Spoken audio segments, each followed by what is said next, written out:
Hello friends, welcome to my channel. இன்றைக்கி ஸ்கைடெக் சேனலில் என்ன பார்க்க போகிறோன்னா, அன்கண்டிஷனல் ஸ்டேட்மெண்ட்டை ஆல்ரெடி பார்த்துட்டோம். அதில் 3 ஸ்டேட்மெண்ட் இருக்குதுன்னு சொன்னேன். First one go to, second one break, third one continue. இப்போது இந்த வீடியோவில் கண்டினியூ ஸ்டேட்மெண்ட் பற்றி தான் டீட்டெயிலாக பார்க்க போகிறோம். வாங்க வீடியோக்குள்ளே போகலாம். Continue statement. The continue statement is used to continue next iteration of loop. Statements which occur in the loop, it does not determine but it skips the statement after this statement. Syntax இதுக்கு என்னன்னா continue. Continue ஸ்டேட்மெண்ட்னா என்ன, அதோட work என்னன்னா, ஒரு set of condition இருக்குது. அந்த condition நம்ம continue அப்படின்னு கொடுத்தோன்னா அந்த வேல்யூவை மட்டும் ஸ்கிப் பண்ணிவிட்டு மிச்சம் இருக்கிறத பிரிண்ட் பண்ணும். ஃபார் எக்ஸாம்பிள் 1லேருந்து 6 வரைக்கும் எனக்கு பிரிண்ட் பண்ணும். 4க்கு நான் கண்டினியூ அப்படின்னு கொடுக்குறேன் அப்படின்னா எனக்கு 4ன்ற வேல்யூவை மட்டும் ஸ்கிப் பண்ணிவிட்டு 1லேருந்து 6 வரைக்கும் இருக்க வேல்யூவை பிரிண்ட் பண்ணுவோம். அதுக்கான ப்ரோக்ராம் தான் இதுக்கு எக்ஸாம்பிளாக கொடுத்துருக்கேன். வாங்க ப்ரோக்ராம் பார்க்கலாம். இந்த ப்ரோக்ராமை எக்ஸ்பிளைன் பண்ணுறேன், புரியுதான்னு பாருங்கள்.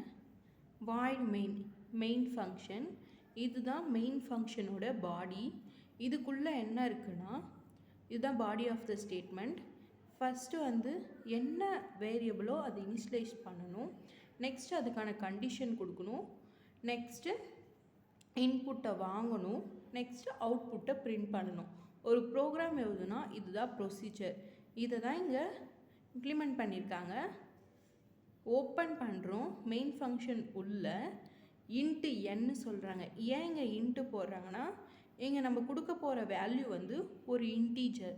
ஸோ இன்ட் என், இன்டீஜரோட short form int. So int n. இங்கே ஃபார் லூப் யூஸ் பண்ணியிருக்காங்க.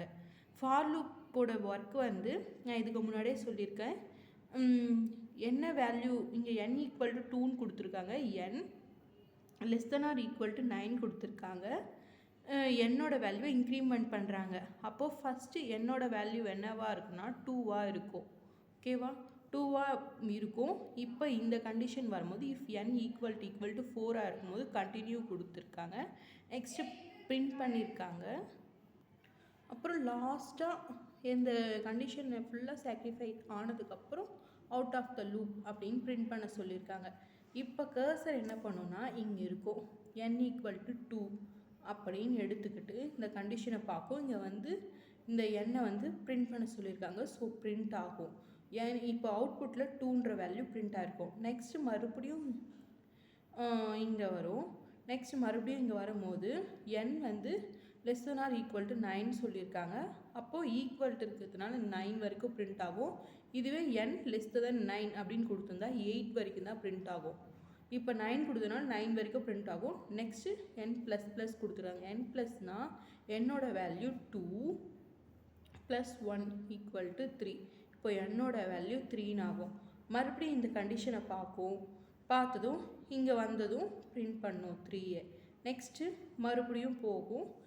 மறுபடியும் 3 + 1 ஈக்குவல் டு 4.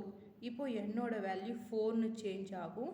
நெக்ஸ்ட் இங்கே பார்க்கும்போது n ஈக்குவல் டு 4.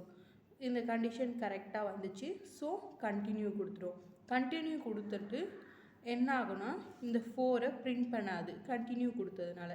நெக்ஸ்ட் என்ன பண்ணும், மறுபடியும் இங்கே போயிட்டு மறுபடியும் 4 + 1 ஈக்குவல் டு 5.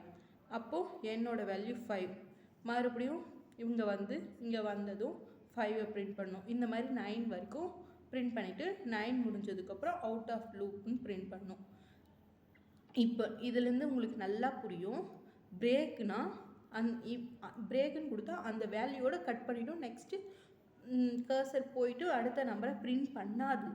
ஆனால் கண்டினியூ கொடுத்தா நீ என்ன கண்டிஷனுக்கு கண்டினியூ கொடுத்தியோ அந்த கண்டிஷனை மட்டும் ஸ்கிப் பண்ணிவிட்டு அடுத்த வேல்யூ பிரிண்ட் பண்ணும். புரிஞ்சுதா? Thank you friends.